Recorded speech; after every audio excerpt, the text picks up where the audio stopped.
So the European situation in 1919 through 1920 was challenging to anyone who expected to turn back the clock back to 1914. Vast armies and navies had to be demobilized, and their personnel returned to peacetime life.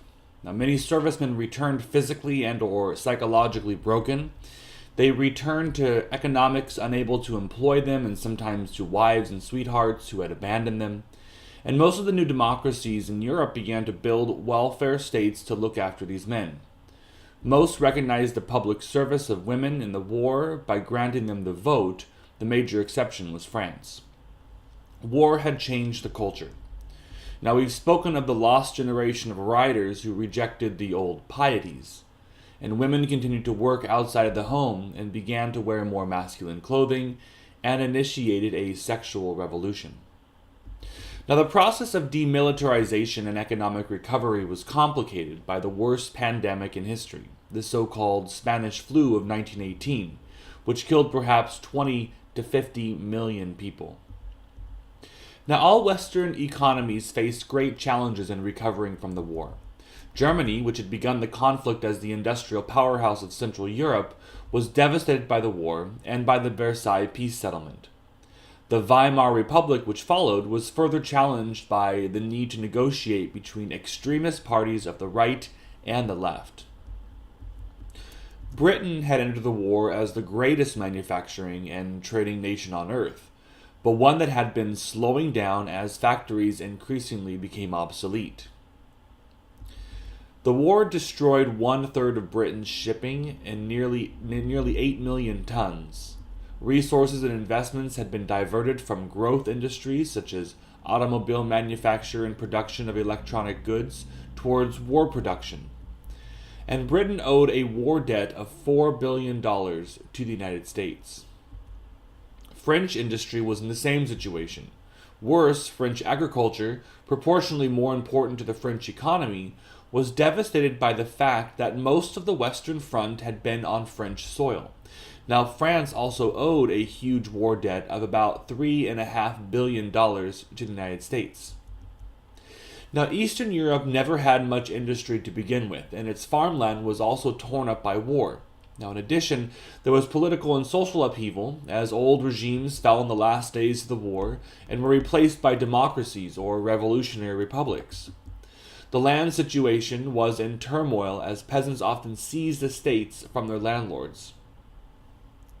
The Soviet Union, also devastated by war and political turmoil, was perceived as a dangerous, unstable neighbor by democracies, new and old, and was treated as a pariah, economically and diplomatically. The Soviet Union was refused development loans and trade, and this contributed to a sense of self-reliance, isolation, and paranoia. Now, among the Western powers, only the United States came out of the war in better shape than when it went in. 2.5 years of peace prior to entry into war allowed the U.S. a tremendous advantage in the production of peacetime products. Short mobilization meant a shorter interval to return to what Republican politicians called normalcy. And the Republican administration in the 1920s avoided foreign entanglements and military spending, keeping taxes low. Above all, the United States was the creditor for the huge wartime expenditures of Europe to the tune of about $10 billion. Now, the reparations problem dominated European politics and economics in the 1920s. The British, French, and other allies were in no position to pay their debt anytime soon. At Versailles and afterwards, the British asked the United States for an overall cancellation of debt, but Calvin Coolidge was unmoved. America's insistence on payment caused the Allies to demand money from Germany. Now, much of German industry, though, had been confiscated, and by 1923, Germany began to default on its reparations payments. The French army was ordered into the Ruhr to seize its coal deposits. The new democratic German government printed more money to pay the reparations. Now, this rendered the money of Germany valueless, and by the end of 1923, its exchange rate was 4.2 trillion Deutschmarks to the dollar. Now, I'm going to use the term Deutschmark, even though that wasn't adopted until 1947, but that's what we commonly call the money today. So 4.2 trillion to the dollar. Now, this situation in turn ruined anyone on a fixed income and explains why many lost faith in the Weimar Republic. Now, in 1924, a more moderate coalition government came to power in France and agreed to back off. Beginning in 1924, with the Dawes Plan, America restructured German debt and in 1932 forgave it at the Lausanne Conference. The 1925 Locarno Pact, sponsored by the League of Nations, returned Germany to the international community. But Germans would long remember the humiliation of 1923 and what it seemed to say about democracy, the French, and other issues on the worldwide stage. Now, despite the crisis, Europe showed signs of economic recovery in the 20s. The recovery, though, was gradual, mostly in industrial countries, mostly in Western Europe, and mostly spurred by American loans. A few of its positive aspects included Britain, France, Germany, and the Netherlands beginning to rebuild their industry with American capital, and simultaneously the Soviet Union under Stalin launching a series of 5-year plans, and by 1940, the Soviet Union was one of the top 5 industrial nations on Earth. Now, Stalin's regime also touted full employment, free medical care, public education, and other social services, but as we now know, these would come at a terrible price. Now, Italy's industry recovered slowly, but Mussolini was able to increase food production. The 1920s economic recovery also had some negative aspects. Apart from Italy, the recovery was confined mostly to industry. Even here, European industry had lost many overseas markets to the Americans during the war, and old industries faced decline. Agriculture recovered more slowly than industry. In the Soviet Union, collectivization was a disaster, and in the rest of the world, agriculture, where not devastated directly by the war, had expanded its capacity in order to feed the troops. And after the war, it suffered from overproduction and agricultural depression. Now, because most of the world was still primarily agricultural, most people could not afford industrial goods. And given that industrial workers were also poorly paid, demand did not match industrial output.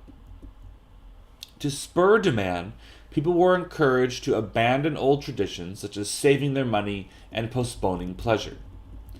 The key here was modern advertising, which used many of the same propaganda techniques previously used to generate support for the war. Many American and Western European workers responded by purchasing industrial goods on credit, resulting in a period of increased mass consumption in the West.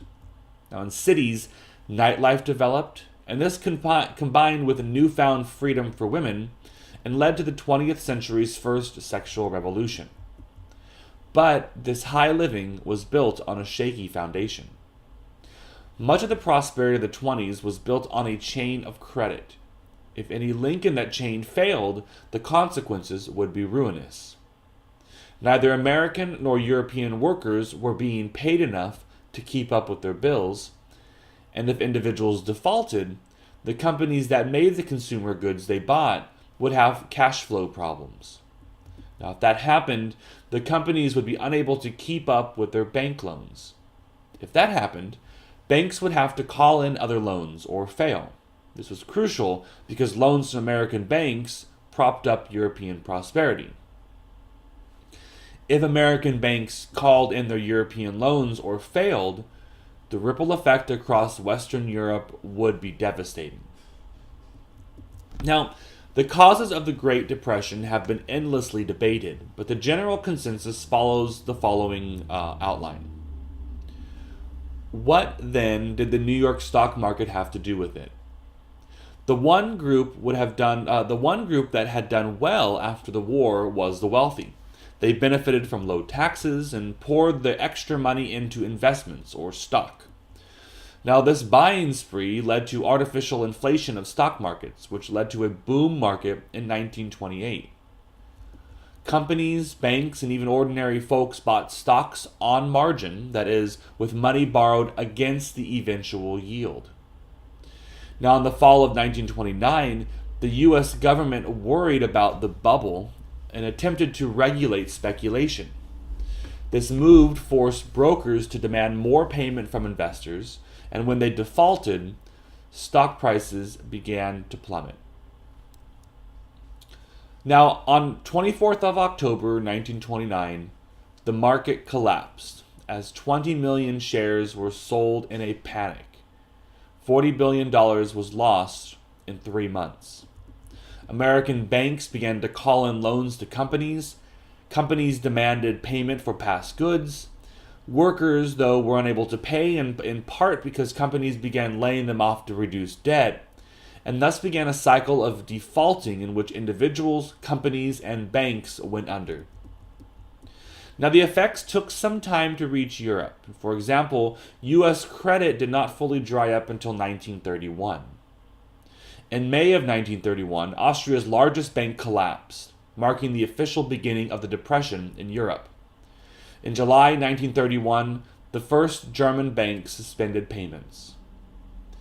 Now, the effects on European economics were staggering. European trade sank to 35% of its pre-1929 level, prices dropped by more than half, and production declined by 1/3. Overall, unemployment rose in industrial countries to 1/4 of the labor force. World unemployment rose to 11% of the world labor force. Different countries in Europe were affected differently.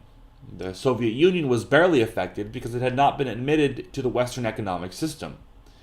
In 1934, when Western Europe was in the grip of depression, the Soviet Union was producing twice the manufactured goods it had done in 1929. And this explains why so many Europeans and Americans flirted with communism in the 1930s. Communism seemed to be working, while democratic capitalism seemed to be choking on its own greed. By 1932, unemployment in Britain was at more than 20%, in France 14%, and in the Netherlands 27%. Germany suffered the worst.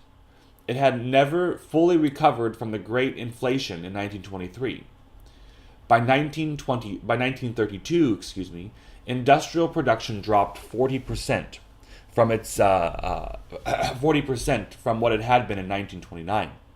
And by 1933, unemployment was running at about 36%. Perhaps even more than in America, the Great Depression produced tremendous social and political upheavals in Europe. Workers, either terminated or subject to reduced wages, took to the streets in strikes and protests across the continent. Never before had Europe seemed so ripe for revolution. Communist writers, bankrolled by the Soviet Union, labeled this the inevitable death knell of capitalism, long ago predicted by Karl Marx. Conservatives urged their governments to crack down hard on recalcitrant workers.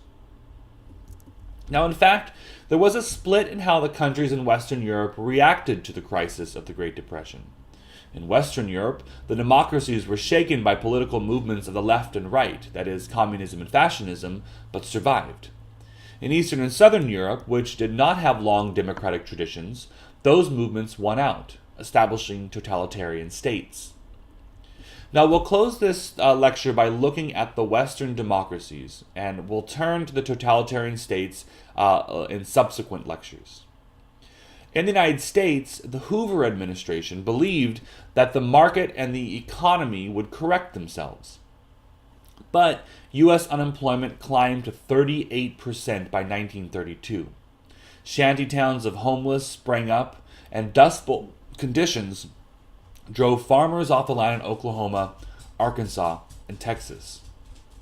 Franklin Roosevelt was elected in a landslide in 1932 on the promise that he would do something about the Depression, but historians still debate the effectiveness of his New Deal programs.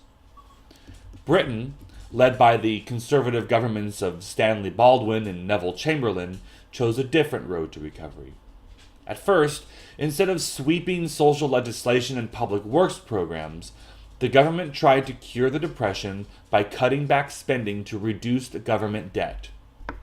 And when the situation did not improve after 1933, the government changed course, increasing benefits, launching public works programs, and instituting a program of rearmament. The French governments of the 1920s and 30s tended to be weak, multi-party coalitions, but economically, France had been relatively prosperous in the 20s. When the Depression hit, German reparation payments dried up, and class and party tensions resurfaced. In 1936, left-wing parties buried their differences and formed the Popular Front, which secured France's first socialist government under Léon Blum. Now, Blum enacted sweeping reforms and was a hero to workers, but bankers and businessmen on the right refused to cooperate. In April of 1938, the Blum government fell and was replaced by another weak coalition led by Édouard Daladier. It would be this government that would lead France into World War II. By 1937 and 38, it was clear that the great democracies of the West, and with them capitalism, had largely survived the challenge of the Great Depression. But the largest states in Central Europe, Central, Eastern, and Southern Europe, had already embraced alternatives to democratic capitalism. Now we'll turn to these alternatives in the next lecture.